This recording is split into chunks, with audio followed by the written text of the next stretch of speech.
Hi అండి. మేము ఇప్పుడు జాపాలి హనుమాన్ టెంపుల్కి ఎంట్రన్స్ మార్గంలో ఉన్నాం. ఇక్కడ పైన చూస్తున్నారుగా జాపాలి హనుమాన్ టెంపుల్. ఇది ఎంట్రన్స్ స్టార్టింగ్. ఈ ఎంట్రన్స్ స్టార్టింగ్ నుంచి మనం ఇక్కడి నుంచి ఏంటంటే ఇక్కడ కాలిబాటన నడుచుకుంటూ వెళ్ళవలసి ఉంటుందన్నమాట. ఇక్కడ ఎటువంటి వెహికల్ కానీ వాహనాలు కానీ ఎటువంటివి ఉండవు అనమాట. మీరే స్వయంగా నడుచుకుంటూ వెళ్ళవలసి ఉంటుంది. ఇక్కడ మీరు నడుచుకుంటూ వెళ్తున్నప్పుడు ఆహ్లాదకరమైనటువంటి వాతావరణం ఉంటుంది. పెద్ద పెద్ద చెట్లు, పక్షులు, జంతువులు అనేకమైనవి ఉంటాయి. మనం ఇలా నడుచుకుంటూ వెళ్తుంటే కొన్ని మార్గంలో మెట్లు మార్గం అనేటివి తగులుతుంది. ఆ మెట్ల మార్గం ద్వారా మనం నడుచుకుంటూ వెళ్ళవలసి ఉంటుంది.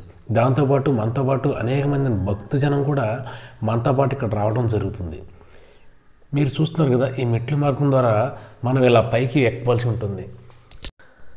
ఇలా మీరు మెట్లు ఎక్కుతూ ఆహ్లాదకరమైనటువంటి వాతావరణం కలిగినటువంటి చెట్లను చూస్తూ జంతువులను చూసుకుంటూ ఇలా మీరు నడుచుకుంటూ వెళ్తుంటే మెట్ల పక్కనంపట ఒక రాయి మీద రాళ్ళు పేర్చి ఉంటాయి అన్నమాట.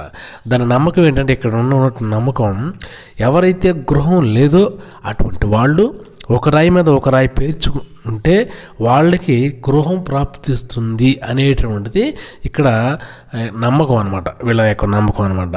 చూస్తున్నాను కదా, చాలామంది ఇక్కడ ఆల్రెడీ పేర్చి ఉన్నాయని. మీరు కూడా ఎప్పుడైనా సరే అక్కడికి వెళ్ళినప్పుడు కంపల్సరీగా ఒక రాయి మీద ఒక రాయి పెట్టి చూడండి. ఎందుకంటే గృహం లేనటువంటి వాళ్ళు గృహం వస్తుంది అనమాట.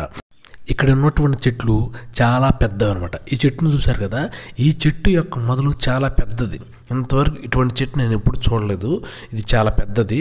ఈ చెట్టును కింద భాగం చూస్తున్నారు కదా, చాలా పెద్ద. పై భాగం చాలా చాలా హైట్లో ఉంటుంది. అవి కూడా ఈ చెట్లన్నీ కూడా పైకి చాలా అత్యంత హైట్లో ఉంటాయి. మన తల ఎత్తుకుని పైకి చూడాలి. ఇటువంటి చెట్లన్నిటిని కూడా చూసుకుంటూ నడుచుకుంటూ వెళ్తున్నాం అనమాట.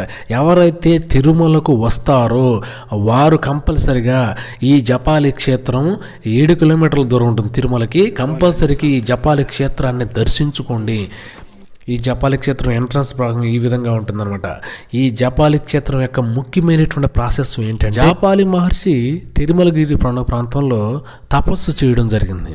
తపస్సు చేసినప్పుడు సాక్షాత్ ఆ హనుమంతుడు ప్రత్యక్షమయ్యి శిలగా మారటం జరిగింది. ఇప్పుడున్నటువంటి ఈ హనుమంతుని శిల ఆనాటిదని అని స్థల పురాణంలో చెప్పబడిందండి. ఇక్కడ విశేషమైన హోమాలు చేయడం జరుగుతుంది. అలాగే ఇంకో ప్రత్యేకత ఏంటంటే, రాముడు, లక్ష్మణుడు, సీత అంటే వనవాస ప్రాంతంలో ఇక్కడికి రావడం జరిగింది. సీతాదేవి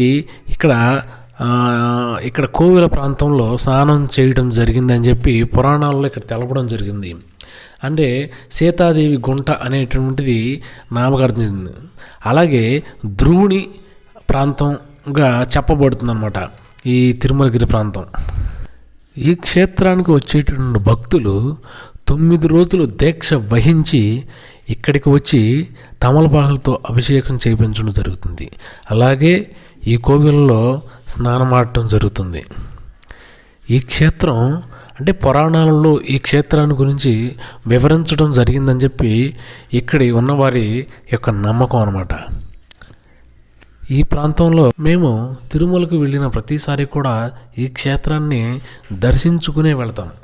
ఎందుకంటే ఈ క్షేత్రం అంత ప్రసిద్ధమైనటువంటిది కాబట్టి. మీరు కూడా తిరుపతికి ఎప్పుడైనా వచ్చినట్లయితే ఈ క్షేత్రాన్ని దర్శించుకుని వెళ్ళండి.